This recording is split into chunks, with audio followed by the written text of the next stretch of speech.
അതേപോലെ ഉത്തരം തന്ന ആൾക്കാർ വ്യാപകത്വം കിം, അപ്പോൾ അധികദേശ വൃത്തി വ്യാപകത്വം എന്ന് എഴുതിയിട്ടുണ്ട്, അത് തെറ്റാണ് ഉത്തരം.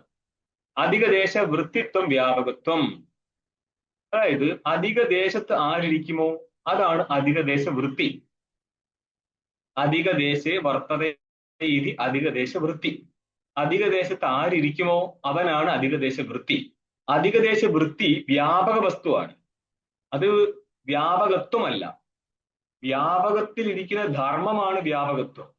അപ്പോൾ വ്യാപകത്വം എന്തായിരിക്കും? അധികദേശ വൃത്തിത്വം വ്യാപകത്വം. അധികദേശ വൃത്തിയിൽ ഇരിക്കുന്ന അധികദേശ വൃത്തിത്വം എന്നുള്ളതാണ് വ്യാപകത്വം എന്നുള്ളത്. എന്തുകൊണ്ടാ? എത്ര വ്യാപകത്വം തത്ര തത്ര അധികദേശ വൃത്തിത്വം. എത്ര അധികദേശ വൃത്തിത്വം തത്ര തത്ര വ്യാപകത്വം എന്ന് പറയുന്ന അർത്ഥം, എവിടെയൊക്കെ അധികദേശ വൃത്തിത്വം ഇരിക്കുമോ അവിടെയൊക്കെ വ്യാപകത്വം ഇരിക്കും. എവിടെയൊക്കെ വ്യാപകത്വം ഇരിക്കുമോ അവിടെയൊക്കെ വ്യാപ്യത്വ സതി വ്യാപകത്വം. വ്യാപ്യവും പരസ്പരം വ്യാപ്യവും ആവും വ്യാപകവും ആവുമെങ്കിൽ അവ തമ്മിൽ പരസ്പരം നിയത സ്വഭാവത്തോടു കൂടി ഇരിക്കും. ഇത് ലക്ഷണം ചെയ്യുന്ന സമയത്ത് നൈയായികന്മാര് ലക്ഷണം സിദ്ധിക്കുന്ന സമയത്ത് പറഞ്ഞ് മനസ്സിലാക്കിക്കുന്ന രീതിയാണ്. നിങ്ങളിത് ആരംഭക്കാരല്ലേ, കുറച്ച് കഴിഞ്ഞാൽ ഇത് മനസ്സിലാവും എന്തുകൊണ്ട് ഇങ്ങനെ വരുന്നു എന്നുള്ളത്. ഓക്കെ, അതുകൊണ്ട് ആദ്യകാലത്ത് പറയുന്നത് അതേപോലെ തന്നെ മനസ്സിലാക്കും. അധികദേശ വൃത്തി വ്യാപകവും അധികദേശ വൃത്തിത്വം വ്യാപകത്വം. അപ്പൊ ലക്ഷണം ചോദിച്ചു കഴിഞ്ഞാല് അധികദേശ വൃത്തി വ്യാപകത്വം എന്നല്ല പറയുക, അധികദേശ വൃത്തിത്വം വ്യാപകത്വം. അതേപോലെ എന്താണ് വൃത്തി വ്യാപ്യം ന്യൂനദേശ വൃത്തിത്വം. എങ്ങനെയാണ് ചേതനൻ കർമ്മശേഷം ആവുന്നത് എന്നുള്ളത്. വ്യാപക ചൈതന്യമായിരിക്കുന്ന ആത്മാ കർമ്മശേഷം ആവുന്നില്ല, പക്ഷെ അതേ ആത്മാവ് തന്നെ അന്ധക്കരണ പരിച്ഛിന്നമായിട്ട് ജീവരൂപത്തിൽ അവൻ കർമ്മത്തിന്റെ ശേഷമാണ് താൻ. അതിന് മുഖ്യ കാരണമാണ് അവിദ്യ, പിന്നെ അന്ധക്കരണം. അപ്പൊ അവിദ്യ അന്ധക്കരണങ്ങളായിരിക്കുന്ന ഉപാധികൾ നിലനിൽക്കുന്നത് കൊണ്ട് ആ ഉപാധിയായിട്ട് സംബന്ധിച്ചിരിക്കുന്ന ഉപഹിതനായിരിക്കുന്ന ആത്മാ കർമ്മത്തിന്റെ ശേഷമാണ്. അതാണ് ജീവാത്മാ, യജമാനൻ കർമ്മത്തിന്റെ ശേഷമായി മാറും. പക്ഷേ അതേ യജമാനെ തന്നെയാണ് നമ്മൾ എടുത്തു കാണിക്കുന്നത്. വാസ്തവത്തിൽ ഇവരുടെ കർമ്മശേഷത്വം ഇല്ല. കാരണം ഔപാധികമായിട്ട് വന്നു ചേർന്നിരിക്കുന്നതാണ് ഈ കർമ്മശേഷത്വം എന്നിരിക്കെ പാരമാർത്ഥികമായിട്ട് കർമ്മശേഷത്വം വരത്തില്ല. ഈ പാരമാർത്ഥിക സ്വരൂപം, ജീവന്റെ പാരമാർത്ഥിക സ്വരൂപം എന്താണെന്നുള്ള അറിവ് ലോകത്തില്ല എന്നുള്ളത് കൊണ്ടാണ് ഉപനിഷത്ത് അതിനെക്കുറിച്ച് പറയുന്നത്. അജ്ഞാത ജ്ഞാപകത്വേന വാക്യസ്യ പ്രാമാണ്യം എന്ന് പറയും. അജ്ഞാതമായിരിക്കുന്ന വസ്തുവിനെ ബോധിപ്പിക്കുന്നത് കൊണ്ടാണ് ഉപനിഷത്ത് വാക്യങ്ങൾക്ക് പ്രാമാണ്യം വരുന്നത്. ജ്ഞാതമായിരിക്കുന്നത് എന്ന് പറഞ്ഞാൽ നമ്മൾക്ക് മുമ്പേ അറിയാൻ പറ്റിയ ഒരു വസ്തുവിനെയാണ് ശ്രുതി വൈദിക വാക്യങ്ങൾ പറയുന്നതെങ്കിൽ അവിടെ വൈദിക വാക്യം അതിനെ സംബന്ധിച്ച് പ്രമാണമല്ല, പിന്നെയോ വെറും അനുവാദം മാത്രം. നമ്മളിപ്പോൾ ലോകത്ത് തന്നെ നമ്മളോട് ഒരാൾ കാര്യം പറയുകയാണ്, നമ്മൾ ആ കാര്യം മൊത്തം ഇതിനു മുന്നേ കേട്ടിട്ടുണ്ടെങ്കിൽ നമ്മൾ എന്ത് പറയും? ഞാൻ കേട്ടിട്ടുണ്ട് കേട്ടോ, താല്പര്യമില്ല, ഇതിനെപ്പറ്റി അറിയാന്ന് പറയും. കാരണം ഒരു വട്ടം അറിഞ്ഞു കഴിഞ്ഞാൽ അത് ജ്ഞാതമായി. ജ്ഞാതമായ വസ്തുവിനെ ഇനി ഒരാൾ പറഞ്ഞു കഴിഞ്ഞാൽ ആ വാക്യം പ്രമാണമല്ല, മറിച്ച് അനുവാദം മാത്രമാണ്. അറിഞ്ഞ വസ്തുവിനെ വീണ്ടും മറ്റൊരു പ്രമാണത്തിലൂടെ അറിയുമ്പോൾ ആ പ്രമാണം അനുവാദം മാത്രമായി മാറും. ഇവിടെ ഇപ്പോൾ കേവലനായിരിക്കുന്ന പരമാത്മാവിനെ നമ്മൾക്ക് ലോകത്ത് അറിയാനായിട്ട് മറ്റൊരു പ്രമാണവും ഇല്ല. പ്രത്യക്ഷമാക്കാൻ പറ്റത്തില്ല, അനുമാനത്താൽ കേവലം സിദ്ധിക്കാൻ പറ്റത്തില്ല. അതുകൊണ്ട് അവശിഷ്ടമായിരിക്കുന്ന പ്രമാണം എന്നുള്ളത് വൈദിക ശബ്ദം മാത്രമാണ്. അപ്പോൾ ഈ വൈദിക ശബ്ദത്തിലൂടെയാണ് ഈ ജീവാത്മാവിനെ തന്നെ എടുത്തു കാണിച്ചിട്ട് പറയുന്നത് ഇവൻ വാസ്തവത്തിൽ നിത്യശുദ്ധനായിരിക്കുന്ന പരമാത്മാവാകുന്നു എന്ന്. ഈ ഒരു കാര്യമാണ് ലോകത്ത് പ്രസിദ്ധമല്ലാത്തത്. ഈ അപ്രസിദ്ധമായിരിക്കുന്ന കാര്യത്തെ പറയുന്നതിനാൽ വൈദിക വാക്യം പ്രമാണമാകും. ഈ പ്രാമാണ്യം സിദ്ധിക്കാനായിട്ട് നമ്മൾ ഇനിയുള്ള ഭാഗം നിങ്ങൾ ടീക്കയിൽ നോക്കിയോ, എങ്ങനെയാണ് ശബ്ദത്തിന്റെ പ്രാമാണ്യ സിദ്ധി നടക്കുന്നത് എന്നുള്ളത്. 4ാമത്തെ പേജില് ടീക്കയില് 3ാമത്തെ പങ്ക്തി ആരംഭിക്കുകയാണ്. നനു ഉപനിഷദാം ജപ ഉപയോഗിത്വാത് അന്യസ ച പ്രമാണസ്യ അദർശനാത് നാസ്ത്യവ ഏതാദൃശം ആത്മയാഥാത്മ്യം. ഇത് പൂർവപക്ഷിയാണ് നനു എന്നും പറഞ്ഞു തുടങ്ങുന്നത്. ആക്ഷേപം ഉന്നയിക്കുകയാണ്. നനു അല്ല, ഇങ്ങനെ ഒരു പ്രസംഗം ഉണ്ടല്ലോ. എന്താണ് പറയുന്നത്? ഉപനിഷദാം, ഉപനിഷത്തുക്കൾക്ക്. എന്തിനാണ് ഉപനിഷത്തുകൾ ഉപയോഗിക്കുന്നത്? ജപ ഉപയോഗിത്വാ. പൂർവപക്ഷി പറയുന്നത് ഇങ്ങനത്തെ ഒരു ആത്മാവൊന്നും സിദ്ധമല്ല. നിത്യസിദ്ധനായിരിക്കുന്ന ആത്മാ നിങ്ങൾ ഈ പറയുന്നത് പോലെ ഒരു വസ്തു സിദ്ധമേ അല്ല. ലോകത്ത് അങ്ങനത്തെ ഒരു വസ്തു പ്രസിദ്ധമാണോ? അല്ല. അതുകൊണ്ട് തന്നെ വൈദികമായിട്ടും നിത്യശുദ്ധനായിരിക്കുന്ന ഒരു ആത്മാവിനെ സിദ്ധിക്കാൻ വേണ്ടി പറയുന്നതല്ല ഈ വാക്യം. പിന്നെ എന്തിനുള്ളതാ? മുഫടാദി വൈദിക മന്ത്രങ്ങളെ പോലെ ജപത്തിന് വേണ്ടി മാത്രം ഉപയോഗിക്കാം. ജപിച്ചോ, ഇതിൽ നിന്ന് ഭിന്നമായിട്ട് ഒരു ഫലവും ഇതിന് കിട്ടത്തില്ല. ഉപനിഷദാം ജപ ഉപയോഗിത്വാത്. അതായത് പൂർവ്വമീമാംസകന്മാര് നിങ്ങളുടെ ഈ വൈദികമായിരിക്കുന്ന ഉപനിഷത്തിനെ എത്ര നികൃഷ്ടമായിട്ടാണ് കാണുന്നതെന്ന്. അപ്പോൾ മറ്റൊരു മതത്തിന്റെ ആവശ്യമൊന്നുമില്ല. ഇവിടെ ഉണ്ടായിരുന്ന പൂർവികൻ, പൂർവ്വമീമാംസകൻ വേദത്തിന്റെ ഒരു ഭാഗത്തോ നോക്കിക്കണ്ടിരുന്നത് അത് കേവലം ജപത്തിന് വേണ്ടി മാത്രമാകുന്നു. എന്നപ്പോൾ കർമ്മകാണ്ഡികളായിരിക്കുന്ന ആരും തന്നെ നിത്യശുദ്ധ ബുദ്ധമുക്ത സ്വരൂപനായിരിക്കുന്ന ആത്മാവിനെ അംഗീകരിക്കുന്നേ ഇല്ല. അന്നുമില്ല, ഇന്നുമില്ല. ഒരു കർമ്മകാണ്ഡിക്കും സഹിക്കാൻ പറ്റുന്നതല്ല. കർമ്മകാണ്ഡി എന്ന് പറഞ്ഞാല് വൈദിക യാഗമായിരിക്കട്ടെ, ക്ഷേത്രപൂജയായിരിക്കട്ടെ, ഏത് രീതിയിലുള്ള ദ്വൈത ബുദ്ധിയുള്ളവനും കേവല ആത്മാവിനെ കുറിച്ച് അറിയാൻ ആഗ്രഹവുമില്ല, അവനിട്ട് അംഗീകരിക്കാനും പോകുന്നില്ല. ഉപനിഷത്തുക്കൾക്ക് ജപമാണ് ഉപയോഗം എന്നിരിക്കെ, ജപിക്കാൻ വേണ്ടിയാണ് ഉപനിഷത്തുക്കൾ എന്നിരിക്കെ ജപ ഉപയോഗിത്വാത് അന്യസിച്ച പ്രമാണസ്യ അദർശന. 4 നമ്പർ ടിപ്പണികൾ കാണെ. അന്യസ്യ പ്രത്യക്ഷാദേഹ എന്ന് പറയും. അന്യ പ്രത്യക്ഷാദി പ്രമാണങ്ങളൊന്നുമില്ല. എന്തിന്? ഒരു ആത്മാ നിത്യശുദ്ധനായിട്ട് ഉണ്ട് എന്ന് നിശ്ചയിക്കാനായിട്ട്. നമ്മൾക്ക് അഹം ആത്മാ ചേതനോഹം എന്ന അഭിമാനം ഉണ്ടെങ്കിൽ പോലും അഹം കർത്ത ഭോക്ത എന്നാണ് അഭിമാനമുള്ളത്. ആർക്കും എങ്ങനെ അഭിമാനമില്ല? പറ, ആർക്കും എങ്ങനെ അഭിമാനമില്ല ആത്മാവിന്റെ കാര്യത്തില്? ഞാൻ തന്നെയാണ് പരമാത്മാവ് എന്നുള്ളത്. ഞാൻ നിത്യസിദ്ധ ബുദ്ധമുക്ത സ്വഭാവനാണ് എന്നുള്ളൊരു ജ്ഞാനം ആർക്കുമില്ല. ശരിക്ക് ഇവിടെയാണ് പ്രശ്നമുള്ളത്. ഇതിപ്പോൾ വേദാന്ത വാക്യങ്ങളിൽ നിന്ന് മനസ്സിലാക്കുമ്പോൾ പോലും നമ്മൾക്ക് ദൃഢമായിരിക്കുന്ന നിശ്ചയം എവിടെയുള്ളത്? ശരീരത്തിലാണ് ഞാനെന്ന് അഭിമാനിക്കാൻ പറ്റും. എപ്രകാരം ദൃഢനിശ്ചയം ശരീരത്തിൽ ഞാനെന്നുണ്ടോ, ഇതിന് സമാനമായിരിക്കുന്ന ദൃഢനിശ്ചയം ഞാൻ പരമാത്മാവാണെന്നുണ്ടാകുമ്പോൾ മാത്രമാണ് അജ്ഞാനം നഷ്ടപ്പെടുത്തുള്ളൂ. ഇവിടെയുള്ള ഞാൻ ദേഹപരിചരനായിരിക്കുന്ന ആത്മാ എന്നുള്ള ബോധം നഷ്ടപ്പെട്ട് കേവല പരമാത്മാവാണ് ഞാൻ എന്ന് ശരീരത്തിൽ ഞാൻ എന്ന നിശ്ചയം ഉള്ളതുപോലെ തന്നെ നിശ്ചയം വേണം. അന്നപ്പോൾ എന്ത് പറ്റി? കേവല ചൈതന്യത്തെ മനസ്സിലാക്കാനായിട്ട് പ്രത്യക്ഷമായിരിക്കുന്ന ഒരു പ്രമാണവും ഉപലബ്ധമല്ല. നമ്മൾക്ക് ഒരു പ്രമാണവും ഇല്ല ഞാൻ കേവല നിത്യശുദ്ധ ചൈതന്യനാണെന്ന് മനസ്സിലാക്കാൻ. ആയതുകൊണ്ട് അല്ല, അവൻ വൈദിക പ്രമാണമോ? വൈദിക പ്രമാണം ഞങ്ങൾ പറഞ്ഞില്ലേ, അത് ജപത്തിന് വേണ്ടിയുള്ളതാണ് എന്ന് പറഞ്ഞാല് കേവല ചൈതന്യത്തെ സിദ്ധിക്കാൻ വേണ്ടിയുള്ളതല്ല വൈദിക വാക്യങ്ങൾ. അവ കേവലം ജപിക്കാൻ വേണ്ടി മാത്രം. രണ്ടാമത്തത് പറഞ്ഞതാണ് അന്യപ്രമാണം സിദ്ധമല്ല. അതായത് ശബ്ദം പ്രമാണമായിട്ട് വരുന്ന സ്ഥലത്ത് ബുദ്ധ്വാ ശബ്ദാൻ പ്രയുക്തേ എന്ന് പറയും. അറിഞ്ഞ ശേഷമാണ് നമ്മൾ ശബ്ദപ്രയോഗം നടത്തുന്നത്.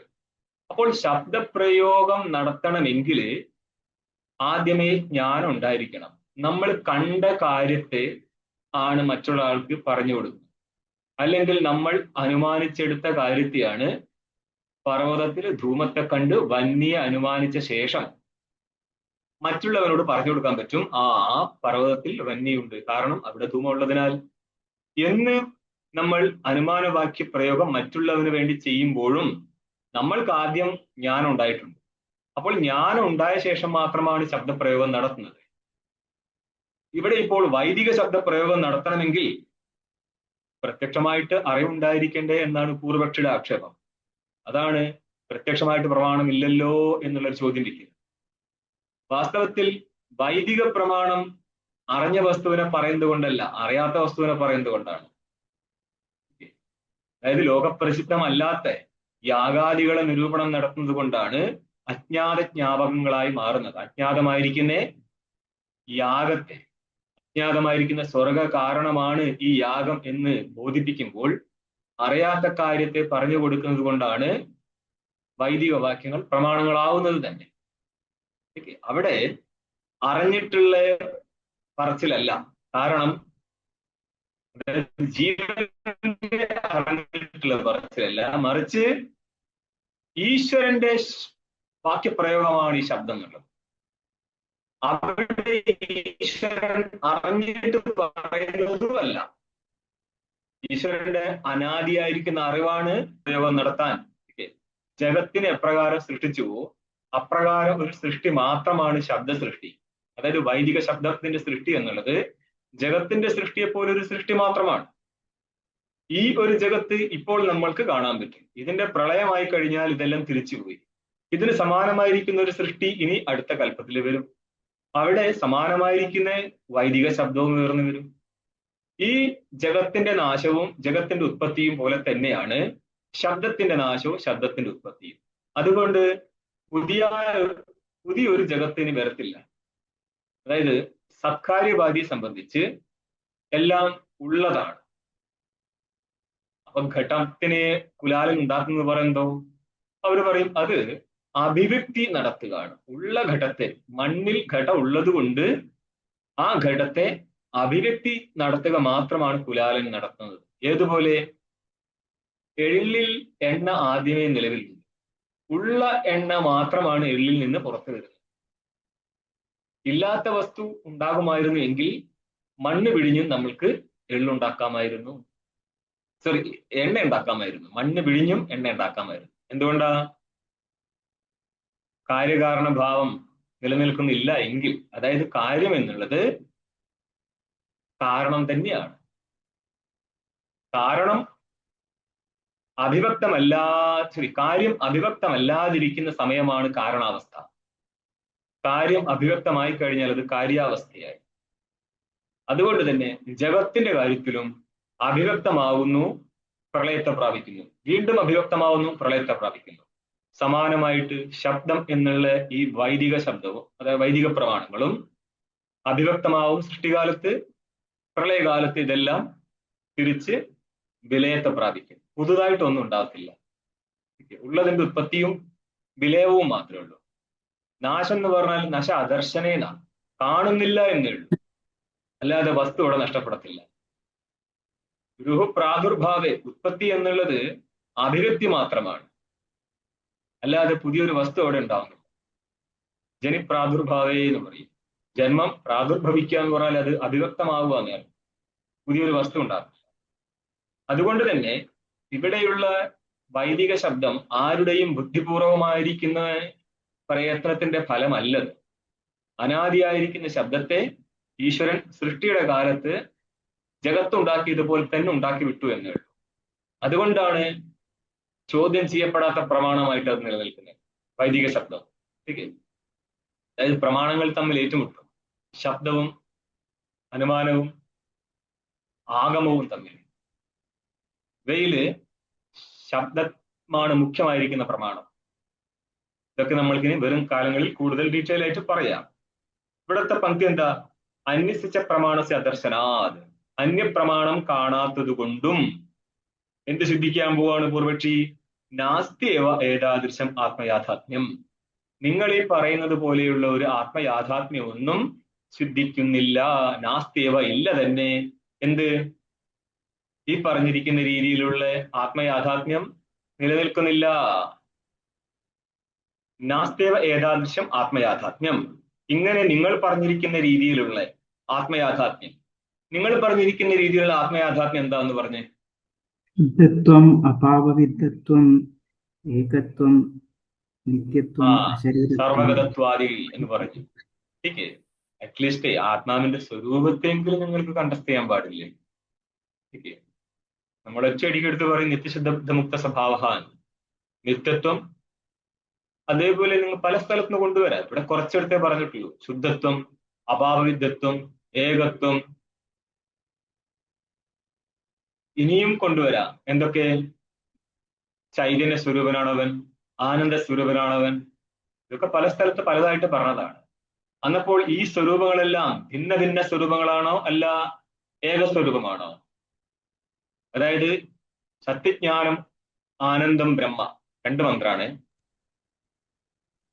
ഏകസ്വരൂപം. ഇവിടെ ജ്ഞാനം തന്നെ ആനന്ദമാണോ അല്ല ആനന്ദം വേറെയും ജ്ഞാനം വേറെയാണോ? രണ്ടും തന്നെ ഒന്നാണ്. ആനന്ദം. ജ്ഞാനം തന്നെ ആനന്ദം. ഇല്ലെങ്കിൽ എന്ത് പറയാ? അനാനന്ദത്തിന്റെ അഭാവമാണ് ആനന്ദം. കാരണം ഈ ആനന്ദം എന്നുള്ളത് അനുഭവിക്കാൻ ആരെങ്കിലും അവശേഷിക്കുകയോ? വിദേഹ കൈവല്യ സ്ഥലത്തെ, അതായത് ജ്ഞാനിയുടെ ശരീരവും നഷ്ടപ്പെട്ടു കഴിഞ്ഞാൽ എന്ത് പറയും? വിദേഹ കൈവല്യാവസ്ഥ എന്ന് പറയും. ജ്ഞാനി ശരീരത്തിൽ ഇരിക്കുന്ന സമയത്താണ് ജീവൻ മുക്താവസ്ഥ, ജീവതിശതി മുക്താവസ്ഥ. ജീവിച്ചിരിക്കെ മുക്താവസ്ഥയെ പ്രാപിച്ചിരിക്കുമ്പോഴാണ് ജീവൻ മുക്തനായിരിക്കുന്നത്. ജീവൻ മുക്താവസ്ഥയില് ജ്ഞാനിക്ക് വൃത്തിജ്ഞാനം ഉണ്ടാവുന്നുണ്ട്. ആ വൃത്തിജ്ഞാനത്തിൽ എത്തിയപ്പോഴാണ് ജ്ഞാനി ആയത്. ഇനി ആ വൃത്തിജ്ഞാനം അങ്ങേർക്ക് നിരന്തരമായിട്ട് വരാം, വരാതിരിക്കാം. പക്ഷെ ഒരു കാര്യം അങ്ങേർക്ക് മനസ്സിലാവും: ഞാനാണ് കേവല നിത്യചൈതന്യമെന്നും എന്നിൽ കൽപ്പിതമായിരിക്കുന്ന ഈ ജഗത്തിന് ഒരു കാലത്തും സത്തയില്ലായിരുന്നു എന്നും ആയതിനാൽ ഉപാധി നിലനിൽക്കുന്ന കാലത്തോളം ഇവയെല്ലാം എന്നിൽ ഭാസിക്കുന്നു എന്നല്ലാതെ ഇവയ്ക്കൊന്നും ഒരിക്കലും സത്തയില്ല. ഒന്ന്. രണ്ടാമത്തത്, കേവല ആനന്ദത്തിന്റെ അനുഭവവും അങ്ങേർക്ക് മനസ്സിലാക്കാം. കേവല ചൈതന്യത്തിന്റെ അനുഭവം. നമ്മൾക്കിപ്പോഴും ആനന്ദാനുഭവം ഉണ്ട്. ആ ആനന്ദം ബ്രഹ്മമാണ് താൻ. പക്ഷേ അത് പരിച്ഛിന്ന ആനന്ദമാണ്. ജ്ഞാനിയെ സംബന്ധിച്ച് അപരിച്ഛിന്നമായിരിക്കുന്ന കേവല ബ്രഹ്മത്തിന്റെ ആനന്ദ സ്വരൂപതയുണ്ടല്ലോ, അതിനെ തിരിച്ചറിയാൻ പറ്റും.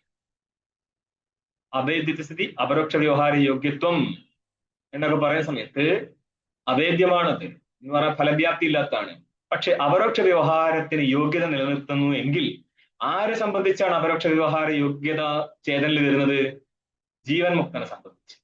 അപ്പോൾ ജീവൻ മുക്തന് ജീവൻ മുക്താവസ്ഥയില് ഞാനാണ് ഈ നിത്യശുദ്ധ ബുദ്ധമുക്ത പരമാത്മാവെന്ന അനുഭവമുണ്ട്.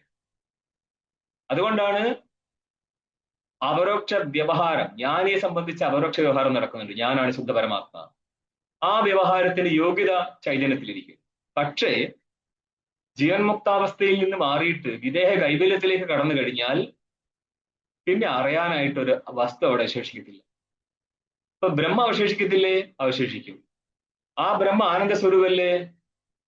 പറ, ആ ബ്രഹ്മ ആനന്ദ സ്വരൂപമാണോ അല്ലയോ? അതെ, ആണ്. ആര് പറഞ്ഞു? ആരും പറയണ്ട സ്വാമി, അത് ഓൾറെഡി ബ്രഹ്മ ആനന്ദ സ്വരൂപം ബ്ര- തന്നെയാണ്. ബ്രഹ്മം എന്ന് പറഞ്ഞ ശുദ്ധ ചൈതന്യം തന്നെയല്ലേ സ്വാമി? ആനന്ദമല്ലേ? ശുദ്ധ ചൈതന്യം ആനന്ദം ആണെങ്കിൽ ആര് പറഞ്ഞു? ആരെങ്കിലും അറിഞ്ഞോ ശുദ്ധ ചൈതന്യം കേവല വിദേഹ കൈവല്യ സ്ഥലത്ത് അവൻ ആനന്ദ സ്വരൂപനാണെന്ന് ആരെങ്കിലും അറിഞ്ഞോ? അറിയാനായിട്ട് അവിടെ ആരും അവശേഷിച്ചിട്ടില്ലല്ലോ, അതുകൊണ്ട് അറിഞ്ഞിട്ടുണ്ടാവും. ഞാൻ ചോദിച്ചത് ആരെങ്കിലും അറിഞ്ഞിട്ടുണ്ടോന്നാണ്. സാക്ഷി. വിദേഹ കൈവല്യ സ്ഥലത്ത് ജ്ഞാനിക്ക് പറയാൻ പറ്റുമോ ഞാനിപ്പോൾ ജ്ഞാനിയാണ് കേട്ടോ? ജ്ഞാനിക്ക് എന്ന് പറഞ്ഞാൽ ജ്ഞാനിയുടെ വിദേഹ കൈവല്യ സ്ഥലത്ത് ജ്ഞാനിക്ക് ബ്രഹ്മസ്വരൂപത്തെ അറിയാൻ പറ്റുമോ എന്നാണ് ചോദ്യം. വിദേഹ കൈവല്യ സ്ഥലത്ത് ജ്ഞാനിയെ ഇരിക്കുന്നില്ല, പിന്നെ ആരുണ്ടാവാൻ? വൃത്തി എന്നുള്ളത് 3 വിധത്തിൽ അറിയുക. വൃത്തിയാണ് ജ്ഞാനം. അന്ധകരണത്തിന്റെ വൃത്തിയെ ജ്ഞാനം പറയാം, ജ്ഞാനം, നോളജ്. അവിദ്യയുടെ വൃത്തിയെ ജ്ഞാനം എന്ന് പറയാം. കാരണം സ്വപ്നത്തിലും ശ്രുതിയിലും അന്ധകരണം ഇല്ല, എന്നാലും നമ്മൾ വിഷയത്തെ അറിഞ്ഞുകൊണ്ടിരിക്കുന്നുണ്ട്. മൂന്നാമത്തതാണ് ഈശ്വരന്റെ മായയിൽ നിന്നുണ്ടാവുന്ന വൃത്തി, ജഗത്തിനെ സൃഷ്ടിക്കാൻ നശിപ്പിക്കാനൊക്കെ ആയിട്ടുള്ള വൃത്തിയില്ലേ? അനവധി വൃത്തിയുണ്ട് ഈശ്വരന്. ഈ 3 വിധത്തിലാണ് വൃത്തികൾ വരിക: അന്ധകരണ വൃത്തി, അവിദ്യാവൃത്തി, മായാവൃത്തി. വിദേഹ കൈവല്യ സ്ഥലത്ത് അന്ധകരണമില്ല, ജീവന്റെ അവിദ്യയില്ല, അവിദ്യയിൽ നിന്ന് അഭിന്നമായിരിക്കുന്ന മായയുമില്ല. മായയെക്കുറിച്ച് സംസാരിക്കുന്നത് എപ്പോൾ മാത്രം? സംസാരകാലത്ത് മാത്രമാണ്. സംസാരം നഷ്ടപ്പെട്ട വിദേഹ കൈവല്യ സ്ഥലത്ത് ഒരു വൃത്തിയുമില്ല എങ്കിൽ പിന്നെ ബ്രഹ്മത്തെ തിരിച്ചറിയാനായിട്ട് ആരുണ്ടാകത്തില്ല. ബ്രഹ്മം തന്നെ മനസ്സിലാക്കുവോ ഞാൻ ഒരുത്തൻ ഇവിടെ നിലനിൽപ്പുണ്ടെന്ന്? അതും പറ്റത്തില്ല. കാരണം വൃത്തി എന്ന് പറഞ്ഞാൽ തന്നെ 3 എണ്ണമാണ്. ഈ 3 ഇല്ലെങ്കിൽ അവൻ അവനെ പറ്റിയും ബോധം ഉണ്ടാകത്തില്ല. ആയതുകൊണ്ട് നിങ്ങൾക്ക് ബ്രഹ്മജ്ഞാനം കിട്ടിയാൽ നിങ്ങൾക്ക് വാസ്തവത്തിൽ എന്താ കിട്ടിയത്? ആനന്ദം കിട്ടിയോ? കിട്ടി, പക്ഷെ കിട്ടിയില്ല. കിട്ടിയില്ല അല്ലേ? ആനന്ദം കിട്ടി. അതെങ്ങനെയാ? പക്ഷെ ആനന്ദം കിട്ടുമെന്നില്ല. അനാനന്ദത്തിന്റെ അഭാവം ഉള്ളത് കൊണ്ട് ആനന്ദം എന്ന് പറഞ്ഞു എന്നേ ഉള്ളൂ. ആ ആനന്ദം എന്ന് പറയുന്നല്ല, ആനന്ദം കിട്ടിയോ എന്നുള്ളതാണ് വിഷയം. നിങ്ങൾക്ക് എന്ത് കിട്ടി ഇത്രയും കഷ്ടപ്പെട്ട്? ടീക്കേ, ഒന്നും കിട്ടില്ല. ഒന്നും കിട്ടിയില്ല എന്നുള്ളതാണ് സത്യം. ആണോ? അതുകൊണ്ട് ആലോചിച്ചിട്ടൊക്കെ മതി ഇതിന്റെ പഠനം. വെറുതെയെങ്കിലും നഷ്ടക്കച്ചവടാതെ നഷ്ടമേ ഉള്ളൂ. അതായത് ബോധം വന്നു കഴിഞ്ഞാൽ ജീവത്വം നഷ്ടപ്പെടുന്നു എന്നല്ലാതെ ഒന്നും കിട്ടാൻ പോകുന്നില്ല. സ്വാമിജി, അപ്പോ ബൗദ്ധത്തിന്റെ ശൂന്യവാദവും തമ്മിൽ എന്ത് വ്യത്യാസം? അപ്പൊ അതാണ് വ്യത്യാസമേ ഉള്ളൂ. അത് മനസ്സിലാവില്ല. ഇങ്ങനെ പറഞ്ഞു. ബൗദ്ധന് ശൂന്യം എന്ന് പറഞ്ഞാൽ സ്വരൂപം പോലും ഉണ്ടാകത്തില്ല. പക്ഷെ ഇവിടെ തത്തയായിരിക്കുമ്പോൾ സ്വരൂപം നിലനിൽക്കും. അപ്പം ഒരു പയ്യനെ കാണിച്ചു കൊടുക്കുന്നതാണ്. എന്നിട്ട് പറയും പയ്യനും 98% 2 കുഴപ്പമേ ഉള്ളൂ. ടീക്കേ, അപ്പം വീട്ടുകാർ വിചാരിച്ച് ആ 2 കുഴപ്പമല്ലേ ഉള്ളൂ, ബാക്കി 98 കറക്റ്റ് അല്ലേ, കെട്ടിച്ചേക്കാൻ വിചാരിച്ചു. കെട്ടിച്ച് 2-ാം ദിവസം പെണ്ണ് സ്വന്തം വീട്ടിൽ ചോദിച്ചപ്പം പറഞ്ഞു പ്രശ്നവും പരിവട്ടമാണ്. അന്നപ്പോൾ ദലാൾ തിരിച്ചു പറയുന്നതാണത്, ഞാൻ ആദ്യം പറഞ്ഞിട്ടില്ലേ അവന് 2 കുഴപ്പമുള്ളൂ, അവനിട്ട് സ്വബോധമില്ല, അവനിട്ട് ആരും കേൾക്കത്തില്ല, ഇത് 2 മതി. അതേപോലെയാണ് ബൗദ്ധനെ സംബന്ധിച്ച് അസത്താണ് ജഗത്തിന്റെ കാരണം എന്ന് പറഞ്ഞാൽ പിന്നെ എന്ത് സംസാരം? നിന്നോട് ആര് പറഞ്ഞു അസത്താണെന്ന് കാരണം എന്നുള്ളത്? തിരിച്ചു ചോദിക്കുകയാണ്. നീ പറ, നിനക്ക് എങ്ങനെ മനസ്സിലായി അസത്താണെന്നുള്ളത് എന്ന് പറഞ്ഞാല് അല്ല ഞങ്ങൾക്ക് അറിവുണ്ട്. ആർക്കാ അറിവുള്ളത്? അസത്തിനാണോ അസത്തിന്റെ അറിവ്, അല്ലെ ചേതനാണോ അസത്തിന്റെ അറിവ്? അപ്പൊ തിരിച്ച് നിങ്ങളോട് ചോദിക്കാം, നിങ്ങളുടെ നിത്യശുദ്ധ ബുദ്ധമുക്തനാണുള്ളതിന് എന്താ പ്രമാണം? ഞാൻ എന്നുള്ള ബോധം തന്നെയാണ് അതിന്റെ പ്രമാണം. അതായത് കേവല ചൈതന്യം അവിടെ ബോധസ്വരൂപനായിട്ടും വൃത്തിരൂപ ബോധത്തെ നിലനിർത്തുന്നില്ല എങ്കിലും വിഷയസംബന്ധിയായിക്കൊണ്ട് ഈ ബോധരൂപ ചേതനൻ ബോധാവ് എന്നുള്ള രീതിയിലേക്ക് മാറുകയും അവൻ ജ്ഞാനത്തെ ഗ്രഹിക്കുകയും ചെയ്യുന്നുണ്ട്. ഈ ഒരു വ്യവഹാരം നടക്കണമെങ്കിൽ ഇതിനെല്ലാറ്റിനും കാരണക്കാരൻ ഒരു ചേതനായിരിക്കണം. ഇത് നിങ്ങൾക്ക് അതിന്റെ വളരെ പൊക്കത്തോടെ ഈ സ്ഥാനം മനസ്സിലാകത്തുള്ളൂ. ഇത് മനസ്സിലാക്കി എടുക്കുമ്പോഴേക്ക് വർഷങ്ങൾ പിടിക്കും. ചില ശബ്ദങ്ങള് അങ്ങനെ പറയാനേ പറ്റത്തുള്ളൂ, നമുക്ക് ഇതൊന്നും പിടിതരത്തില്ല. അപ്പോൾ വളരെ ഡെലിക്കേറ്റ് സയൻസ് ആണ്. നല്ല മണ്ട കറക്കുമാര് ബൗദ്ധന്മാര്, പക്ഷെ പൊട്ടത്തരത്തിന്റെ മേളയാണത്. അപ്പോൾ പോലും നമ്മളുടെ സന്യാസിമാര് പോലും പലരും ഇങ്ങനെ പറയും, നമ്മൾക്ക് ഉപാസന പദ്ധതികളൊക്കെ ബൗദ്ധന്റെ അടുത്ത് നിന്ന് കണ്ടുപിടിക്കണം. അപ്പൊ ഞാൻ മനസ്സിൽ പറഞ്ഞു, അല്ല മാഷെ, ഉപാസന സന്യാസിക്ക് പറഞ്ഞിട്ടില്ലല്ലോ, പിന്നെ എവിടെ നിന്നാണ് ഉപാസനയുടെ കൂടെ പോയത്? അതായത് മലയാളികൾക്ക് പലർക്കും നമുക്കൊരു തോന്നിച്ചുണ്ട്, ഉപാസനയാണ് എല്ലാം സിന്ദാബാദ്. എത്ര പറഞ്ഞു കൊടുത്തു കഴിഞ്ഞാലും തലയെ കയറാത്ത ആൾക്കാരാണ് ഇവർ. ഇവർ വിചാരിച്ചിരിക്കുന്നത് ഇങ്ങനെ ഷോ അടിച്ച് കളിച്ചാൽ സംഭവം നടക്കും. ഇല്ല, ഇത് സ്ട്രേറ്റ് ആയിട്ട് കാര്യം പറയുകയാണ്. ബുദ്ധിയുണ്ടെങ്കിൽ ആർക്കും മനസ്സിലാക്കാം. ഇവിടെ അങ്ങനെ സഹസ്രനാമം ചെയ്തിട്ടോ ദേവീപ്രസാദം കൊണ്ടോ മനസ്സിലാക്കാൻ പറ്റുന്നതല്ല. ഈ രാവിലെ തുടങ്ങിയിട്ട് പൂജ ചെയ്ത് നടക്കുന്ന ഇവർക്ക് എന്തുകൊണ്ട് മനസ്സിലായില്ല? അമ്പല പൂജാരിക്ക് നിങ്ങൾക്ക് ഈ പറഞ്ഞ ക്ലാസ് മനസ്സിലാകുമോ? വ്യാപ്യത്വം വ്യാപകത്വം എന്ന് പറഞ്ഞാൽ മനസ്സിലാകുമോ? ഇന്നലത്തെ ആ വ്യാപ്തിയ നിരൂപണം ആർക്കും മനസ്സിലാകുമായിരുന്നോ? എന്തുകൊണ്ട് മനസ്സിലായില്ല? ഈ മുഖ്യ അധികാരി പൂജാരി ആയിരുന്നെങ്കിൽ ആദ്യം വേദാന്തം മനസ്സിലാക്കേണ്ടത് അവനല്ലേ. പക്ഷെ 5 പൈസക്ക് അടുത്തെടുക്കാൻ പറ്റത്തില്ലല്ലോ. മനസ്സിലാകുന്നു? ഇതിന്റെ അധികാരി വേറെ തന്നെ കിടക്കുന്നുണ്ട്. അതുകൊണ്ട് ഇതൊന്നും കൂട്ടിക്കുഴയ്ക്കരുത്. വാസനയും വേദാന്ത വിചാരത്തെയും കൂട്ടിക്കുഴയ്ക്കരുത്. ബൗദ്ധന്റെ ഫിലോസഫിയെയും സത്കാര്യം തന്നെ മനസ്സിലാക്കുന്ന ബുദ്ധിമുട്ടാണ്.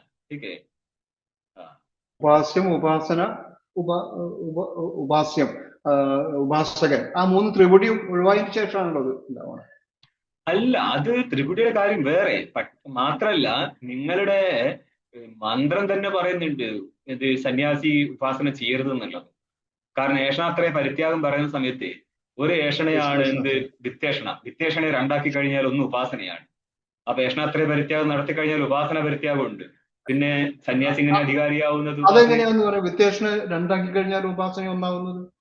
അതായത് നമ്മൾ ഇന്നലെ പറഞ്ഞത് ഓർമ്മയുണ്ടോ? പാങ്ക്തമാണ് കർമ്മം എന്ന് പറഞ്ഞത് ഓർമ്മയുണ്ടോ? ആ, അതില് യജമാനൻ, പുത്രൻ, പത്നി 3 കഴിഞ്ഞില്ലേ?